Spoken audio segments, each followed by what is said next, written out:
Ladies and gentlemen, I'd like to welcome you to Israel's outstanding Global Christian Media Summit.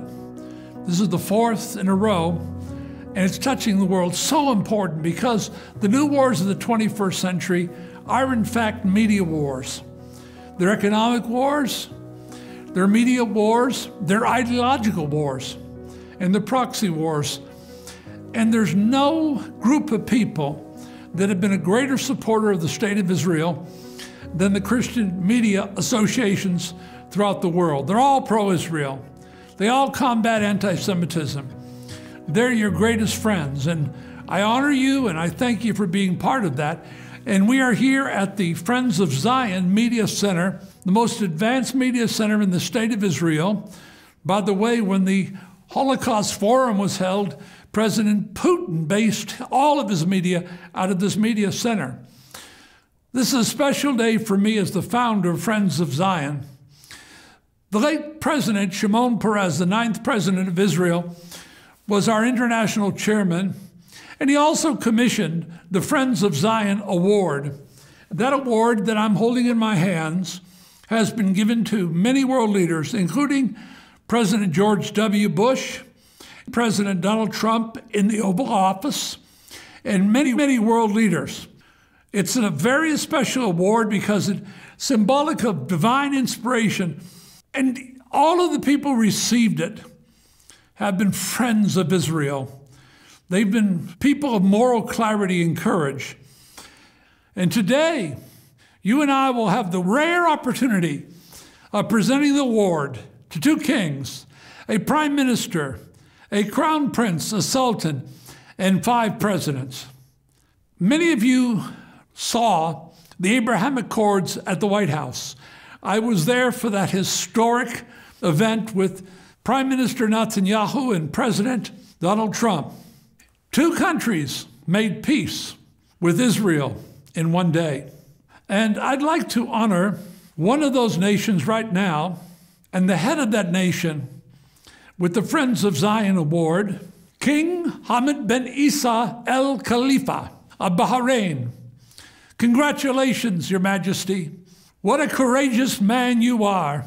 Thank you so much for having the courage to stand for moral clarity. We are so honored to present you with the Friends of Zion Award that we presented to the President of the United States. The second world leader we want to honor with the Friends of Zion Award is Prime Minister Sheikh Mohammed bin Rashid Al-Maktoum of the UAE, the United Arab Emirates. These 2 amazing countries broke through the glass ceiling and make peace with the state of Israel. What an astonishing accomplishment on your part. Congratulations. Thank you so much. The third person that we want to honor is the Crown Prince of Saudi Arabia, Mohammed bin Salman bin Abdulaziz Al Saud, or as they affectionately call him, MBZ. I want to take a moment to explain to you why we're honoring His Excellency the Crown Prince. There is no leader in the Muslim world that has influenced the decisions that are being made to move the Muslim world to support the state of Israel more than this Crown Prince. He may not be taking the credit for it, but I can tell you, having met with him, he is, in fact, the key person that's leading. What I saw in the country under his leadership was astonishing. A total re-education program against anti-Semitism, including in the mosques, among the mullahs. They don't allow them to preach jihad and Jew hatred anymore. But in addition to that, I learned a lot when I was with the Crown Prince. He told me he understands Jewish people because his mother was Jewish. Well, he told me it was really his father's house director, and she was an Ethiopian Jew. He also told me his personal feelings about Israel, and he said the Palestinians have a simple solution. They need to copy Israel. They need to copy Israel. He was very impressed with Israel and not so impressed with the corruption among the Palestinians. Keep your eyes on this crown prince. He's one of the most brilliant men living on the planet, one of the most articulate, and one of the most forward thinkers. I can tell you virtually everything that's moving forward in the Sunni world, I believe, is because of his leadership. And that's why we want to honor the Crown Prince with the Friends of Zion Award. The fourth world leader we want to honor with the Friends of Zion Award is King Mohammed VI of Morocco. Keep your eyes on Morocco. Morocco will also make peace with Israel.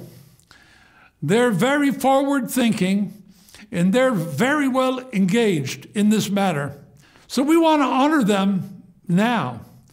The next world leader we want to honor is Sultan Qaboos of Oman. Oman, again, like Morocco, will move forward with peace. It's just a question of time. We want to honor that wonderful world leader for that. The next leader we want to honor with the Friends of Zion Award is the President of Serbia, Alexander Vučić. They are also moving forward in the recognition of Jerusalem as Israel's capital. The next world leader we want to honor is the President of Romania, Klaus Iohannis. Again, another country that will move their embassy to Jerusalem. The next world leader we want to honor is the President of Paraguay, President Mario Abdo Benitez. The next world leader we want to honor is the President of Czechoslovakia, President Miloš Zeman. The next world leader we want to honor is the President of Malawi, an evangelical who is going to be moving the embassy also to Jerusalem, President Lazarus Jakarwa. And the next world leader we want to honor is my old friend, His Excellency, President Museveni of Uganda. This president is very special to me because I was asked by Maureen Reagan Revelle to open up the U.S. for him when he became president on the 29th of January, 1986. The doors were shut because of Idi Amin. And I did. I brought him to the National Religious Broadcasters Conference. I hosted his cabinet in the suite, and it was a wonderful time. By the way, he said to me at the time, "What can I do for you for what you've done for me?" I said, "Just one thing, Mr. President. Honor Yoni Netanyahu, the brother of Benjamin Netanyahu. Honor him at the Entebbe airport." He said, "I'll do it." Well, heavens, 20, 30 years went by. It didn't happen. And he came to Jerusalem with his wife, Grace, at the future conference of President Shimon Peres. And I went up to Grace and I said, "Grace," by the way, they're wonderful Christians. "Grace, your husband made a promise to me, and he broke his promise. He did not honor Yoni Netanyahu." She looked at me and she said, "Man of God, God will strike my husband with leprosy if he doesn't keep his promise here in Jerusalem." Oh, that's what she said. Well, within 24 hours, President Museveni was with Prime Minister Netanyahu, acknowledging he was going to build a memorial to honor Yoni Netanyahu. And he did it. President Museveni, I know you, and I know you're an evangelical, and I know your darling wife, and I'm so glad you don't have leprosy. Thank you for your support of the State of Israel. I know you'll move the embassy, and God will bless you for doing that. And I bless you. I'd like to express my congratulations to my dear friend, the director of Israel's press office, Nissan. You have been terrific to work with. And what a complicated situation you were in, hosting something like this virtual in the middle of Corona. But only you could have accomplished it, and it's an honor to partner with you. And by the way, I'd like to thank our Jerusalem prayer team members. We have 71 million followers just on Facebook. It's the largest pro-Israel social network site on the planet, and it's growing very fast. We expect to hit over 100 million in a matter of months. So Jerusalem prayer team members, thank you for your support and participating. By the way, just so you understand, the millennials of the world don't watch cable television. It's all social network. So our platform is reaching that amazing group of people in an astonishing way. Thank you, thank you, thank you, Christian broadcasters.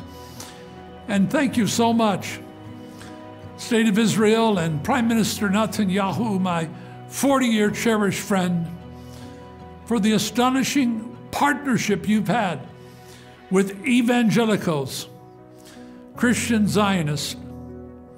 God bless you.